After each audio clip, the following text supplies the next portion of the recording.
Ọ dị iwu n'unu ga-agbadi ọtọ before ndị mmadụ amata onye unu bụ na social media. God have mercy upon us. Obere na-abụ ọtọ, nnukwu na-abụ ọtọ. Agadi nwaanyị kwa. This man. Ndị na-anya bụ na o nwere nke m na ya bi na ya adị ebe a ka ọ ghara ịma ihe nnukwu. Because iru ha n'ihu ebe ahụ ọ bụ ọtọ. Ọ dị iwu na unu ga na-abụ ọtọ before ndị mmadụ wee mata onye unu bụ. Ọ ife ka m ji wee mepe TikTok wee na ife na-eme na wee sere ọsọ nne m anya ọfụma maka ọbịa ọbụla onye maka nne o nwere ike ikwu ife onyonyo ka ife unu jere akọwara ụmụ unu mụtara ụmụazị gbalụkwa ọtọ gịwa agadi nwaanyị chịcha na nwa etu unu agbalụkwa ọtọ unu na-enweta unu chọrọ inweta forowa ọ bụrụ ka esi eme ya ka ife unu ji akọwara ụmụ unu makwa na ife a na-eme n'iru akwụkwọ na eme ka m gwakwa gị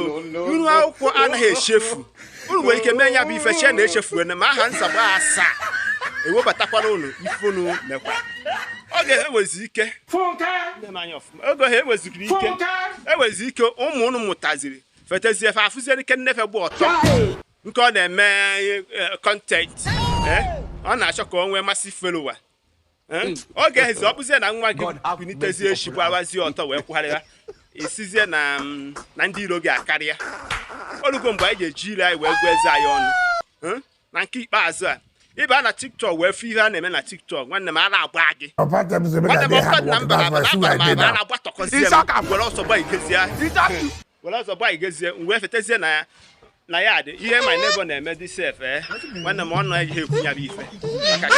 mkpa afọ onye a na-ekwusa nke brese CEO nke ị na-apụ ọnụ na eze enigwe ịchọ ịma ife na-ekwu baa na n'ime TikTok my neighbor na ife ọ na-adị emekarị ihe bụ ihe TikTok ọ naghị eme ihe Facebook ịba na TikTok ya nwanne m a na-agba gị in fact nya bụ iji achị ma akwụkwọ mmanya ma akwụkwọ ọkpa wee na-agbagharị n'okporo na nke ikpeazụ a ịmara nke ndị be anyị na-afọ ishe nke ndị Igbo be anyị na-afọ ishe ndị Igbo bakwa ha na n'iru akwụkwọ nwanne m okwu ebie jee n'ife niile na-afịa n'ihu akwụkwọ ife na ndị Igbo is a majority of them olugo mgbe anyị ga-ejiri anyị wee gụọ isi anyị ọnụ biko ndị be anyị ya bụ ife adịrọ mma ịchọ ime ife ọ dị ọganik ọ bụ ibete n'iru akwụkwọ na-egosi akpa ahụhụ o mesie ka isi wepụtazie n'iro nwoke dụọ ha aka isi na ụmụ nwoke na-akparị ọkwa mma ekwesịkwa nke ọha n'ụlọ aka mbụkwa onye nke ụlọ Maazi-UC gbasakwara m ihe ozi ya sonyekwa n'ime